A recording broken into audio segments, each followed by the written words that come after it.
Cette vidéo vous est proposée par Pritel, l'opérateur mobile 100% utile.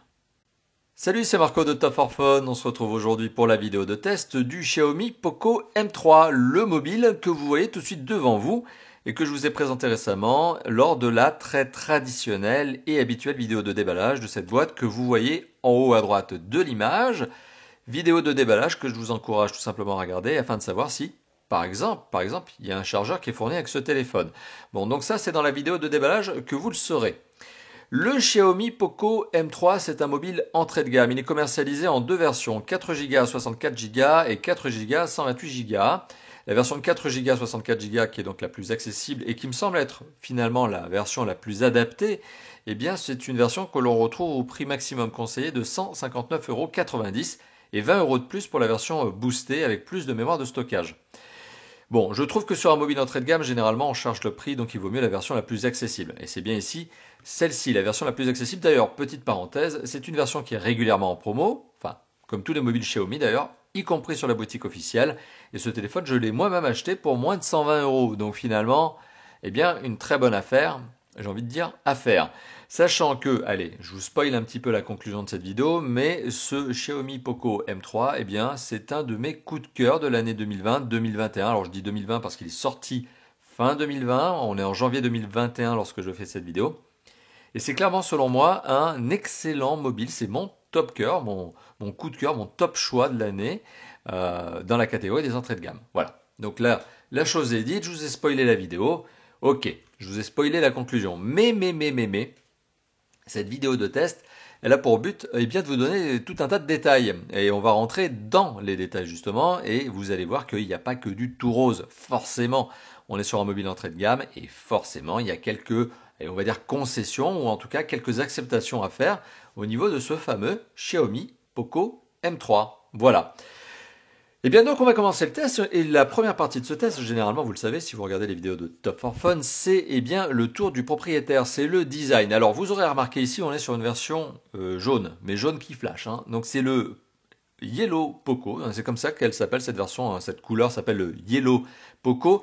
C'est à peu près la même couleur que la boîte, ou en tout cas à peu près la même couleur que le jaune corporate de Poco, de cette filiale de Xiaomi, de cette marque, de cette gamme de Xiaomi. D'ailleurs, c'est plus une gamme qu'une filiale. Et donc ce jaune, eh bien, c'est un jaune extrêmement claquant, hein. C'est un jaune Ferrari, jaune poussin qui claque bien. Ah bah, au moins l'avantage, c'est que vous le perdrez pas, quoi, parce que franchement, ça claque, hein. Ça pète aux yeux. Sachant que ce téléphone est aussi décliné en deux autres coloris, alors qui sont peut-être un peu plus discrets, ou en tout cas pour l'un des deux. On a le Power Black, donc du noir, et on a le Blue, ou le plus précisément Cool Blue, le bleu calme, qui est donc bien la troisième couleur, le troisième coloris disponible pour ce téléphone. Alors c'est un téléphone qui est très bien construit, très bien assemblé, il n'y a pas de problème de finition, qui a de la rigidité. Bon, c'est logique, on est chez Xiaomi, hein, la qualité de fabrication des mobiles entrée de gamme chez Xiaomi, elle est plus à dire, hein. C'est une très bonne marque qui sait faire des très bons entrées de gamme. Et bien c'est le cas ici. Et on est sur un téléphone qui se prend bien en main, alors pas forcément en raison de ses dimensions, parce qu'il a des dimensions qui sont quand même généreuses, hein, 16,2 cm de long, 7,7 cm de large et 1 cm d'épaisseur, donc il n'est pas non plus extrêmement fin. Il n'est pas non plus spécialement léger puisqu'il pèse 198 grammes, donc on est à près de 200 grammes. Mais par contre, il se prend bien en main parce que justement, son dos a cette sorte de revêtement un petit peu texturé. Je ne sais pas si vous l'entendez à la caméra. Et c'est très, donc non seulement, bon, ça reste agréable à la main, au toucher, mais ça permet d'éviter d'avoir un téléphone qui est glissant. Donc ça, c'est le bon point. Deuxième bon point, c'est que ce dos, justement, eh bien, on a l'impression qu'il prend moins les traces de gras, ce qui est quand même pas mal. Donc un peu moins salissant, contrairement à cette plaque là qui entoure justement les capteurs photo, qui est en plastique glossy là, qui pour le coup un peut se rayer avec le temps, c'est la rayure d'abrasion, et puis deux va se salir. Et alors autre point aussi, alors quand je vous disais que le dos ne se salit pas, la face avant du téléphone, elle se salit énormément. Le téléphone est un attrape-poussière, mais un truc de fou. Mais bon, c'est comme ça, donc si vous êtes maniaque comme moi, vous allez passer votre vie à le nettoyer, en tout cas sur l'écran. Alors un écran d'ailleurs, petite parenthèse, qui est recouvert d'une vitre, forcément une vitre tactile, et c'est une Corning Gorilla 3, donc elle est dans une certaine mesure traitée anti-rayures, anti-casse, dans une certaine mesure, sachant que, et vous le voyez peut-être ici à la caméra, vous le voyez notamment avec cette sorte de surpli au niveau du capteur photo, eh bien on a un film protecteur collé d'office justement sur ce téléphone. Donc bonne note de la part de Xiaomi, c'est que le film protecteur, il est déjà là et il est, bien évidemment, vous en doutez, extrêmement bien collé, il n'y a pas de bulles, il n'y a pas de poussière. Bon, c'est normal, ça vient de l'usine. Voilà, et si on continue à faire le tour du propriétaire, pour se dire, mais qu'est-ce que contient ce téléphone, ou en tout cas à quoi il ressemble exactement, on a ici sur le côté gauche les slots pour carte SIM et micro SD, donc j'ai bien dit et micro SD, j'ai pas dit ou. Au-dessus, on a du haut-parleur, du micro, de l'infrarouge, du mini jack, parce que le mini jack a bien été sauvé. Sur le côté droit, on a du bouton de contrôle de volume plus-moins. On a un bouton légèrement enfoncé par rapport au bouton de contrôle de volume plus-moins. Alors le bouton de contrôle plus-moins, il sort, et le bouton on-off, il est rentré, parce que ce bouton on-off, c'est aussi un capteur d'empreinte digitale, et qui tombe très bien sous, en fonction de votre main, soit le pouce de la main droite, soit l'index de votre main gauche. Je trouve ce capteur d'empreinte digitale très bien placé, très malin, il marche très bien d'ailleurs, je reviendrai sur cet aspect-là. Et bon, c'est pas Xiaomi qui a inventé ce genre de positionnement, on l'avait déjà trouvé sur des mobiles Sony il y a très longtemps, il y a plusieurs années, mais je trouve ça assez malin justement. Et sous le mobile, on retrouve une entrée micro, du haut-parleur, donc il y a deux haut-parleurs sur ce téléphone, et du connecteur micro USB. Alors micro USB, que dis-je? Non, au contraire, USB-C justement. J'allais le dire, non, c'est pas du micro USB, et enfin, tant mieux, les constructeurs ont compris qu'il fallait mettre de l'USB-C. Ouf.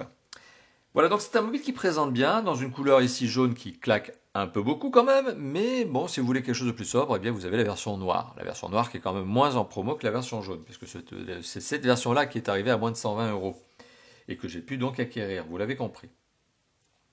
Donc on est sur un téléphone qui présente très bien, qui est bien construit. On est aussi sur un téléphone qui a des dimensions, on va dire, relativement généreuses, et le tout étant lié à un écran, ce fameux écran que vous voyez sur la face avant de ce mobile. Alors un écran qui occupe une large partie de la face avant, donc on a un très bon screen to body ratio, donc le taux d'occupation de la face avant, donc ça c'est un bon point. On est sur un écran qui a une belle diagonale, 6,53 pouces, donc belle diagonale. Format 19,5 neuvième, donc on est plus long que le format 16 neuvième, donc ce qui veut dire que lorsque vous regardez une vidéo, soit vous avez le format natif 16 neuvième avec des bandes noires, soit vous avez un format complet, mais là pour le coup, vous resizez, vous croppez l'image. Bon, c'est la petite particularité de ces écrans qui ne sont pas au format 16 neuvième et qui sont au-dessus du 16 neuvième. Et donc là, on est à 19,5 neuvième. Autre bon point de ce téléphone sur cet écran notamment, c'est sa résolution Full HD+. Donc on est sur du Full HD+, du FHD+, donc ça veut dire qu'on a 2340 pixels par 1080 pixels. Et ça veut dire quoi? Ça veut dire qu'on a une image nette, parce qu'on a près de 400 pixels par pouce. Alors je sais que je suis en train de vous donner plein de chiffres. Bon, la moitié de ces chiffres ne vous parleront peut-être pas, mais enfin, sachez-le, effectivement, on a un écran de belle diagonale qui donne un vrai sentiment cinéma avec une netteté d'image réelle, puisqu'on a près de 400 pixels par pouce. La gestion des couleurs est plutôt bonne, sachant que vous pouvez d'ailleurs gérer la température des couleurs, plutôt chaude ou plutôt froide. Donc ça, c'est aussi un autre bon point. Le contraste est satisfaisant. Les angles de vision sont perfectibles, mais ne sont pas non plus catastrophiques. On arrive quand même à voir dans l'écran, même en tiltant un petit peu le téléphone. Bon, ça reste acceptable. Là où cet écran est peut-être un point un petit peu décevant, c'est sa luminosité maximum.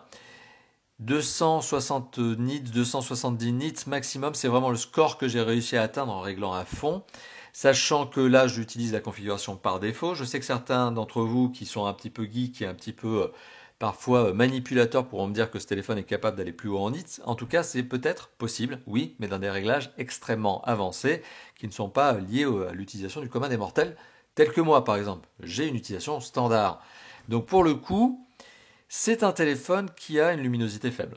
Voilà, ou en tout cas qui est clairement perfectible. Ce qui veut dire que quand vous êtes en face du soleil, par exemple pleine lumière du soleil qui donne sur l'écran, par exemple, le fait que le score de nits ne soit pas très très élevé peut réduire la lisibilité justement de ce qu'il y a dans l'écran, de ce qui est affiché. Voilà, donc du très bon jusqu'à maintenant, mais vous l'avez compris, le nits est perfectible. Le score de luminosité est perfectible et là pour le coup, il n'y a pas grand chose à faire. C'est oui ou c'est non, et là c'est que c'est pas oui, quoi. Clairement pas. On a parlé de l'image, maintenant on va parler du son. Alors comme je vous l'ai dit, il y a plusieurs choses sur ce téléphone au niveau du son. Alors il y a le mini jack qui a bien été sauvé, très bien, tant mieux. Et d'ailleurs avec le téléphone est fourni, je vous engage à regarder la vidéo de déballage, le kit piéton. Alors ça c'est quand vous l'achetez en France, version française, sur la boutique officielle, etc. Ou en tout cas dans un revendeur français. Si vous l'achetez dans un autre pays d'Europe, forcément, il y a des chances que vous n'ayez pas le kit piéton. Si vous l'achetez en import, vous n'aurez pas le kit piéton. Voilà, donc si en France, boutique France, oui. Et puis pour le reste, tant pis pour vous. Ça, c'est pour le kit piéton. Mais est-ce que c'est grave, docteur? Non. En tout cas, débrouillez-vous, parce que la plupart du temps, on a tous des écouteurs ou des casques filaires, voire, et c'est un autre moyen d'avoir du son, Bluetooth. Donc oui, ce téléphone est aussi doté du Bluetooth 5.0. On a un écouteur, et d'ailleurs, autre parenthèse supplémentaire, qui n'en est pas une, on a un double haut-parleur. On n'a pas un seul haut-parleur sur le dessous, on a bien deux haut-parleurs. Alors la particularité de ce double haut-parleur, donc, bon point, c'est qu'il donne un son très, on va dire déjà puissant, clairement puissant, donc il y a vraiment de la puissance au niveau du son, hein. On arrive à accrocher les 130 décibels et plus, ça hurle au maximum. Un son qui a quand même une certaine amplitude, donc on apprécie justement un bon réglage des deux haut-parleurs. On a donc une bonne distinction entre les aigus, les moyens et les graves. Presque aussi une bonne caisse de résonance, donc on a un peu de basse quand même. Donc au niveau des haut-parleurs, on n'est pas trop mal. Reste que je ne suis pas convaincu qu'on écoute sa musique de cette manière-là, ni que l'on joue aux jeux vidéo de cette manière-là. Je pense que quand vous êtes par exemple dans les transports en commun, vous évitez de mettre votre haut-parleur à fond. Donc à la rigueur, le haut-parleur aujourd'hui, il est plutôt utilisé, enfin en tout cas je pense, plutôt en réveil matin, plutôt en alarme, ou voire en kit main libre, donc c'est-à-dire conversation main libre, que vraiment pour écouter la musique, ou jouer à des jeux vidéo. Bon, en tout cas, à vous de me mettre dans les commentaires ce que vous pensez de ce que je suis en train de vous dire. Quel est votre usage des haut-parleurs? Mais je pense qu'aujourd'hui, les haut-parleurs ont un usage qui est de plus en plus anodin. Mais reste que le haut-parleur de ce téléphone, ou plutôt le double haut-parleur, donne un son extrêmement puissant. Et alors la particularité, c'est qu'il y a un double haut-parleur, un qui va vous venir en frontal, et un qui va vous venir ici, là, en latéral. Et alors c'est assez marrant, les deux n'ont pas la même puissance. C'est-à-dire que quand vous êtes en frontal, vous allez arriver à peu près dans les 100 à 110 nits, non, c'est pas des nits, c'est des décibels. 100 à 110 décibels ici, pendant que là vous êtes à 130 et plus décibels. C'est-à-dire que oui, le constructeur a réglé le niveau de décibels de façon différente, afin que le haut-parleur qui propulse le son sur le côté soit plus puissant que celui qui est en frontal, pour essayer de rééquilibrer en fait la notion de perception du son. Donc c'est une bonne note. Vraiment, ça a été malin. Je pense pas que ce soit une contrainte technique. Je pense que c'est vraiment un choix, parce que globalement, en fait, normalement, le constructeur, il se prendrait pas la tête, il mettrait le même niveau de puissance des deux côtés. Là, non, on sent qu'il y a vraiment une gestion de la puissance sonore différente pour essayer d'harmoniser vis-à-vis de vos oreilles, parce que le son ne va pas dans la même direction au niveau du téléphone. Donc c'est un bon point. Voilà, et donc l'écouteur en lui-même, je vous en ai parlé très rapidement tout à l'heure, mais oui, il donne un son en conversation téléphonique qui ne pose aucun, bien évidemment, souci. On a parlé de l'image, on a parlé du son, maintenant on va parler des performances. On est, je le rappelle, sur un téléphone entrée de gamme, commercialisé à 179,90 € prix maximum conseillé. On arrive déjà à le retrouver, je vous l'ai dit, j'ai pris ce meuble mobile lors de sa commercialisation, donc dès son lancement, je l'ai eu à 120 €, donc c'est un prix extrêmement agressif. Et on a ici un téléphone qui arrive à accrocher les, presque 170 000 points. Bon, j'arrondis à 170 000, mais vous voyez, c'est 168 900, etc. Bon, allez, j'arrondis à 170 000, vous ne m'en voudrez pas. Et on est sur un téléphone ici qui a des performances plutôt, on va dire, entrée de gamme. En 2020, 2021, c'est des performances d'entrée de gamme. Mais si on fait un petit flashback, il y a 5 ans, 180 000 points ou 170 000 points, voilà. C'était le score d'un haut de gamme, voire ultra haut de gamme. Donc le temps passe, c'est normal, et les performances évoluent. Mais tout ça pour vous dire quoi? Eh bien qu'on est sur un mobile qui joue parfaitement à PUBG mobile. Voilà. Des gros jeux, des grosses applications, ça passe sans problème, y compris, je vous l'ai dit, du PUBG mobile, qui est quand même un jeu, on va dire, graphiquement gourmand, qui sait s'adapter au mobile, mais qui est graphiquement gourmand. Et ces performances, donc justement, pour ce téléphone, elles sont liées justement à des composants. Alors les composants, on va les voir. Je ne sais pas si vous commencez à les voir ici, mais notamment, on a un Qualcomm, un processeur Qualcomm, c'est un Snapdragon. Précisément, c'est un processeur 8 cœurs. Je vous donne la fiche, vous voyez. C'est un Snapdragon 662 qui est connu aussi sous le nom SM 6115. Bon, ça parlera aux connaisseurs, vous voyez, je suis même obligé de reprendre ma petite fiche technique, mais tout ça pour vous dire que c'est un processeur qui, de nos jours, fait partie de la gamme 6. La gamme 6 est la gamme plutôt entrée de gamme, enfin moyenne de gamme, pardon, entrée de gamme, moyenne de gamme. On est sur quelque chose qui tient la route, accompagné d'un Adreno 610, très connu en processeur graphique, donc c'est ce qui permet à ce téléphone d'ailleurs de s'en sortir correctement en termes de graphisme. En termes de mémoire vive, vous le savez, quelle que soit la version que vous prenez de ce téléphone, vous aurez 4 Go de mémoire vive. Et en tant que mémoire de stockage, en tout cas pour la mémoire de stockage, vous avez soit 64 Go, donc c'est la version ici, soit 128.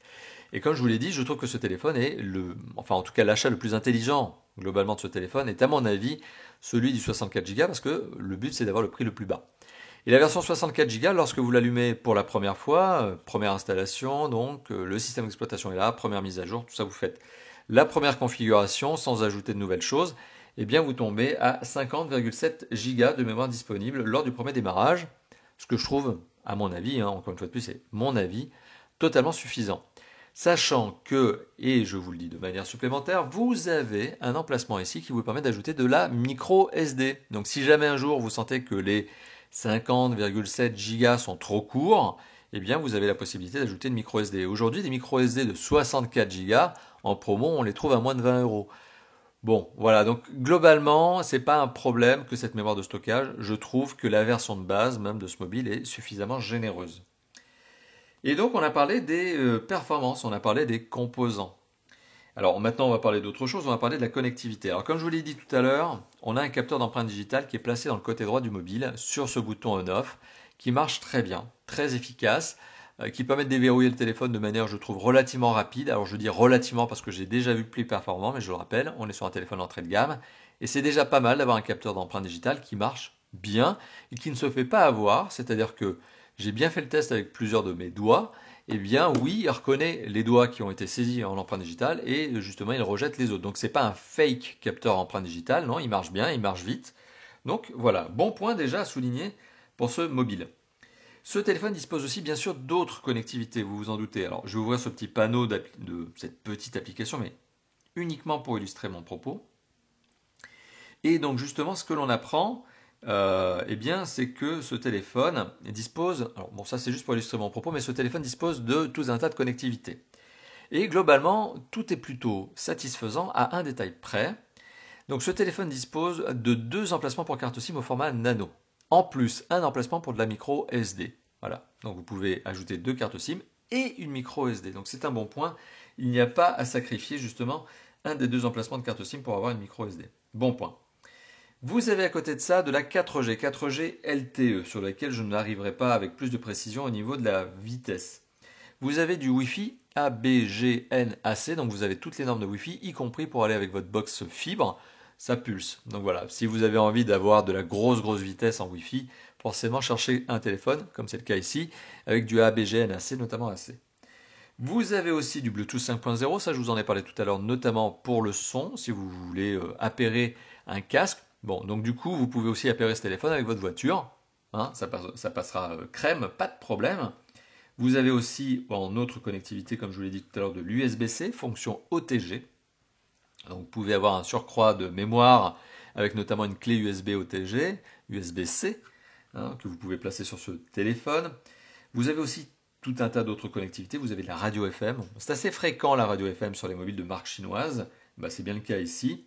Vous avez du mini jack, de l'infrarouge, je vous l'ai indiqué, et en termes de navigation satellitaire, en navigation satellite, vous avez plusieurs réseaux. Alors vous avez le très traditionnel et habituel réseau américain, donc GPS. Donc vous avez du AGPS, mais c'est pas tout. Vous avez aussi du GLONASS, donc ça c'est le réseau de satellite russe. Vous avez aussi du BDS, donc ça c'est le réseau de satellite chinois.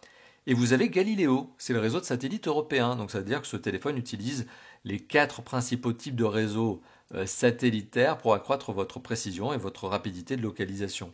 Donc de géolocalisation. Donc c'est un très bon téléphone en termes de navigation GPS. Voilà, donc point supplémentaire à mettre au compte de ce mobile. Alors là je vous donne tout un tas de bons points, mais je vous ai dit tout à l'heure, sauf un au niveau de la connectivité. Et alors qu'est-ce qui manque? Eh bien il manque le NFC. Ce téléphone n'est pas NFC et c'est dommage. Je trouve qu'en cette période de distanciation sociale, vous le savez, ces problèmes sanitaires justement que le monde entier connaît, le sans contact c'est quand même devenu quelque chose de, je veux dire, très appréciable. Que ce soit pour faire ses paiements sans contact, utiliser son titre de transport sans contact, puisque aujourd'hui tout ça c'est paramétrable avec son téléphone. Je trouve que l'absence de NFC dans un mobile, qui se comprend ici parce que c'est lié aux composants, eh bien je trouve ça dommage. Voilà. Donc ce téléphone non n'est pas un NFC et c'est dommage. Par contre, en termes de capteurs, donc ça je vous en ai pas parlé, donc outre le capteur d'empreinte digitale, vous avez de l'accéléromètre, vous avez du capteur de luminosité, de proximité, vous avez de la boussole, vous avez du gyroscope. Donc c'est aussi un téléphone qui est capable de faire de la réalité augmentée, de la réalité virtuelle. Donc si vous êtes fan de ces 2 aspects-là, eh bien sachez que ce téléphone va répondre à votre besoin et que vous pouvez aussi par exemple parfaitement jouer à des jeux en réalité augmentée, réalité virtuelle, tels que, allez, Pokémon Go. Vous pouvez jouer à Pokémon Go sur ce téléphone, ça marche, puisque vous avez les capteurs qui vont bien. On a parlé de la connectivité à un détail près, il nous reste à parler du DAS. Donc le DAS, c'est le débit d'absorption spécifique, la capacité qu'a le téléphone à émettre peu ou beaucoup d'ondes lorsque vous l'utilisez notamment en réseau cellulaire. Eh bien le DAS de ce téléphone est plutôt bon pour un téléphone de la catégorie entrée de gamme, puisqu'on est sur un téléphone qui a 0,597 watts par kilo à la tête. Donc on est dans les bons élèves, en termes d'émission d'ondes sur ce téléphone. Voilà, donc le DAS, c'est pas un point négatif de ce mobile, c'est un point tout à fait correct, standard. Voilà, comme quoi Xiaomi a fait beaucoup d'efforts au cours des 2 dernières années, donc 2020-2021, parce que généralement Xiaomi s'en de ce genre de problème. Avoir des téléphones avec des gros DAS, il y a encore peu chez Xiaomi, c'était pas un problème, mais on sent que la marque depuis quelque temps fait des efforts à ce niveau-là et c'est très appréciable. En tout cas, je trouve ce point positif. Alors, autre point au niveau de ce téléphone, on va parler maintenant du système d'exploitation. Alors, je ne vais pas m'étendre sur le système d'exploitation parce qu'on pourrait en parler pendant des heures. Le système d'exploitation, justement, c'est quelque chose dont on pourrait parler pendant des heures. Et justement, je vais essayer de vous montrer ce qu'il en est. Alors, on est sur un téléphone, on le voit ici.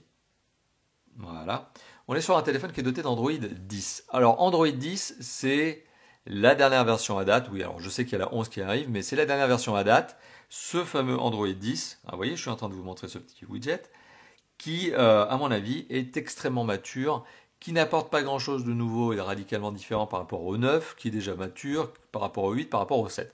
C'est-à-dire que depuis Android 7, on est quand même sur un système d'exploitation qui marche déjà très bien, qui est complet, qui a comblé tous ces manques possibles, encore, je dis manques possibles, par rapport à iOS. Excellent système d'exploitation qui, déjà en naturel, en natif, est très bon. Mais sur ce système d'exploitation, Xiaomi, comme toujours, a placé sa propre surcouche. Alors je sais que les puristes me diront c'est pas une surcouche Marco, c'est un fork.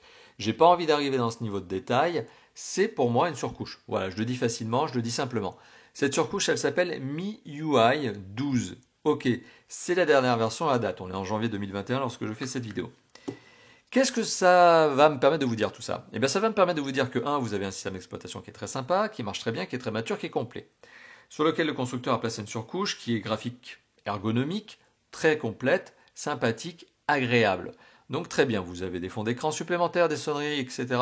C'est cool. Donc au niveau de l'usage, rien à redire. Donc c'est un excellent système d'exploitation qui a été très bien surcouché, sur lequel Xiaomi a l'habitude de faire un très bon suivi, comme sur tous les mobiles, et c'est sans doute la force de Xiaomi par rapport à la concurrence au niveau logiciel, parce que Xiaomi n'est pas bon que sur ça, mais Xiaomi fait justement ou offre à ses utilisateurs, donc vous, moi, sur ces mobiles, un suivi extrêmement complet, régulier. Il n'y a pas une semaine qui se passe sans que Xiaomi ne propose des mises à jour sur ses mobiles. Et justement, autre bon point, Xiaomi propose régulièrement la mise à jour sur la version supplémentaire de l'OS. Donc soit de la surcouche, soit même de l'Android lui-même. Bon, il y a quand même des limites. Vous n'arriverez pas à Android 14, c'est clair, pas avec ce mobile. Mais vous pouvez estimer que le 11, oui, ça sera mis à jour, et possiblement le 12. Donc on a un téléphone ici sur le système d'exploitation, c'est un bon point. À un détail près, vous voyez, il y a toujours ce à un détail près. Je le rappelle, on est sur un mobile entrée de gamme, et ce à un détail près, eh bien, c'est justement la contrepartie du coût. Et la contrepartie du coût chez Xiaomi, elle est très habituelle, et elle est, pour moi en tout cas, extrêmement agaçante.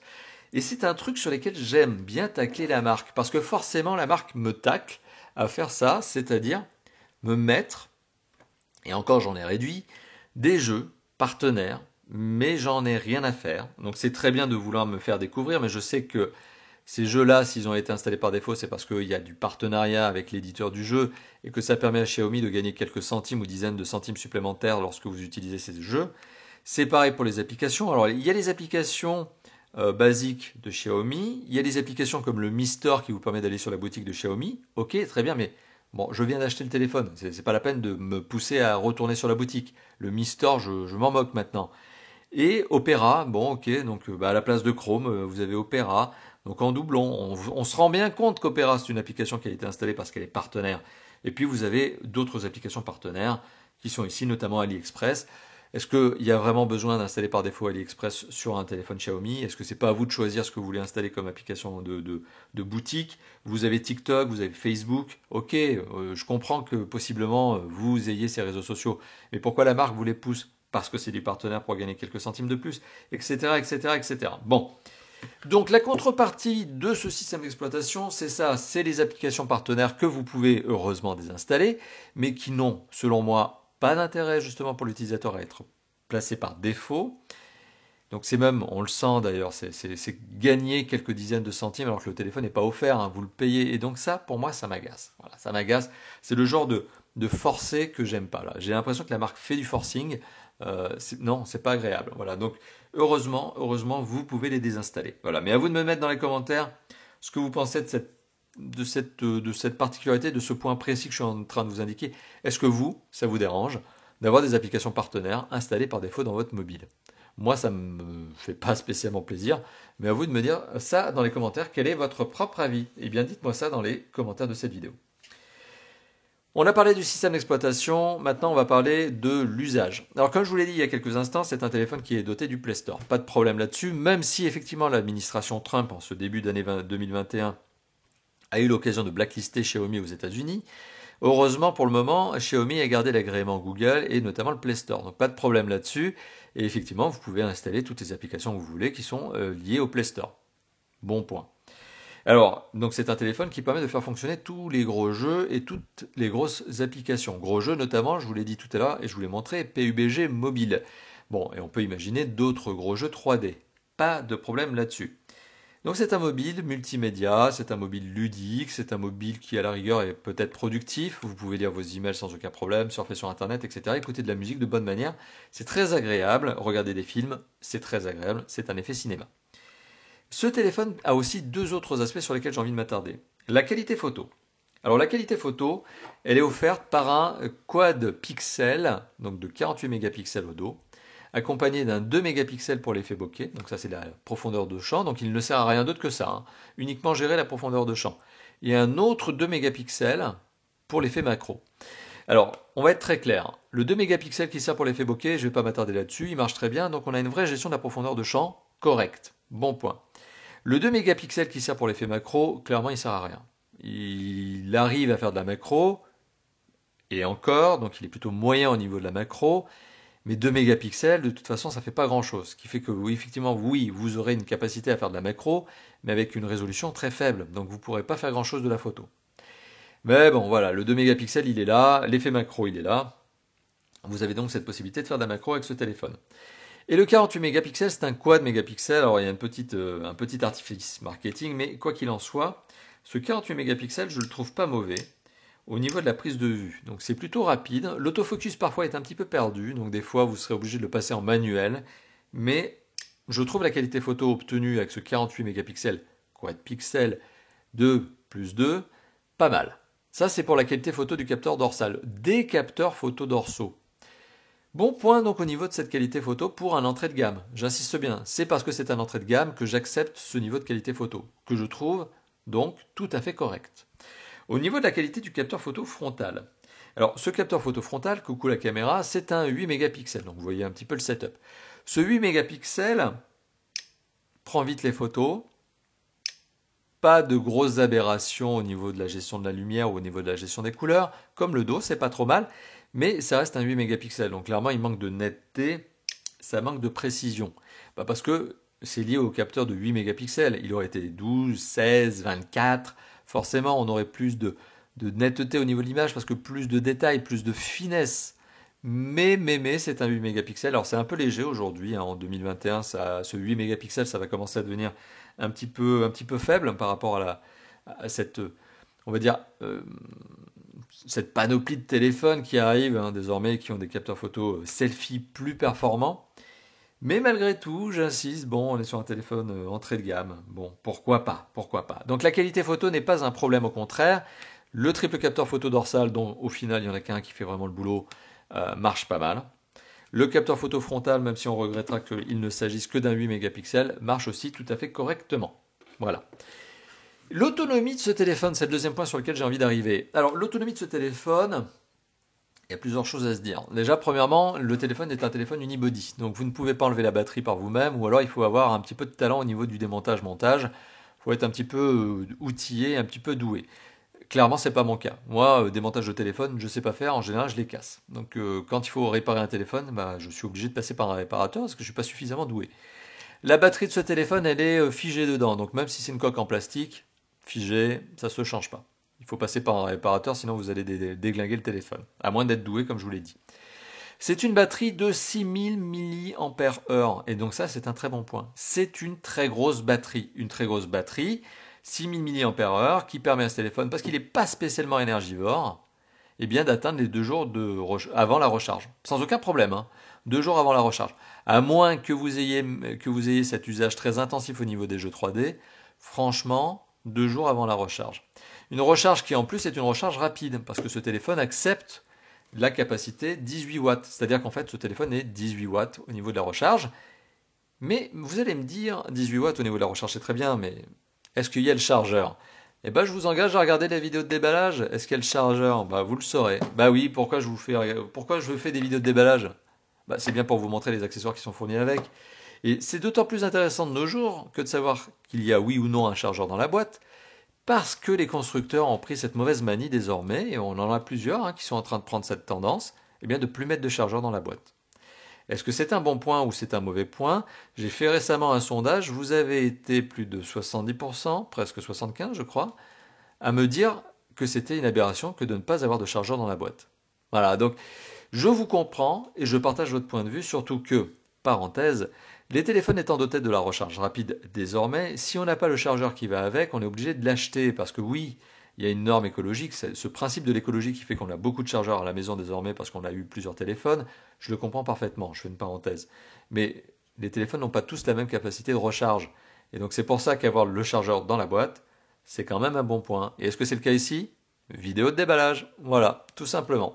Oui, j'ai le droit de forcer moi aussi. Hein. C'était donc le petit point supplémentaire sur l'autonomie de ce mobile. Une bonne recharge, une bonne autonomie. Que demande le peuple à ce niveau-là? Et il est temps d'arriver à la conclusion de cette vidéo. Alors, conclusion de vidéo que je vous ai déjà spoilé en début de vidéo, donc finalement, je crois que vous avez compris. Est-ce que c'est un bon mobile ou un mauvais mobile? Bah, c'est un excellent mobile pour son prix. C'est un de mes coups de cœur, c'est un de mes top choix. C'est le top choix de la catégorie entrée de gamme en ce début d'année 2020. C'est le meilleur rapport qualité-prix selon moi, performance-prix à ce niveau de prix. Voilà, donc vous le savez, il y a aussi notre comparateur de prix d'ailleurs pour faire la bonne affaire. Je ne cesse de vous le dire, mais ce comparateur de prix, il est là pour vous permettre de trouver les bons plans. Voilà, donc oui, j'insiste bien là-dessus, c'est un top choix, c'est un excellent mobile. Alors je ne vais pas revenir sur la totalité des points que je vous ai détaillés depuis tout à l'heure, mais vous l'avez compris, globalement on est sur du très très bon pour son prix, mais parfois il y a quelques petites concessions à faire, et c'est pour ça que j'aime bien rentrer dans le détail, c'est pour ça que les vidéos de Top for Phone existent, c'est pour ne pas avoir un test tout simple qui vous dit oui, achetez-le, c'est un super téléphone. Non. Nous, on vous donne, et moi particulièrement ici dans cette vidéo, je vous donne les points forts, mais je vous dis aussi qu'il y a des concessions à faire. Chargez-vous maintenant de savoir si oui ou non vous êtes capable, vous êtes en mesure d'accepter de faire ces concessions. Le NFC, est-ce que c'est un problème pour vous? C'est à vous de le dire. Par exemple, la qualité photo frontale, est-ce que c'est un problème pour vous? C'est à vous de le dire, etc., etc., etc. Tout ça, c'est dans la zone de commentaires maintenant que vous pourrez vous lâcher. Et justement, faites-moi plaisir, lâchez-vous dans la zone de commentaires. Autre truc qui me ferait super plaisir, là je suis en mode forçage, c'est le pouce bleu. Lâchez ce pouce bleu parce que oui, vous avez peut-être l'habitude de regarder les vidéos de Top for Phone, ça vous fait probablement plaisir si vous les regardez depuis plusieurs temps. Et si vous êtes nouveau sur la chaîne, bon bah tant mieux, ça me permettra aussi de vous le dire. Mais le pouce bleu, ça permet d'encourager tout simplement le bonhomme que je suis à faire plus de tests. Ça permet aussi de stimuler la vidéo. Hein. Je ne fais pas des vidéos qui ne seront pas vues.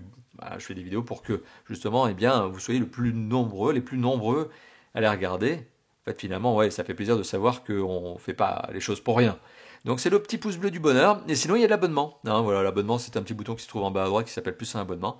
Vous vous abonnez à la chaîne. Vous êtes déjà, je crois, près de 150 000. 150 000 abonnés à la chaîne YouTube ultra spécialisée sur les mobiles. C'est un truc de fou. J'ai envie de vous dire merci. Voilà, donc voilà, tout est dit. On s'est tout dit. On est vraiment rentré dans le détail. Une vidéo qui dure près de 35 minutes de test. Mais c'est comme ça chez Top for Phone. Les vidéos, elles sont longues. Et tout est dit. Et sur ce, bien, à très très bientôt pour d'autres tests, d'autres déballages, etc. Des interviews, des vlogs. Ouais, plein de belles choses. Voilà. Merci d'avoir vu cette vidéo et à bientôt. Ciao, ciao.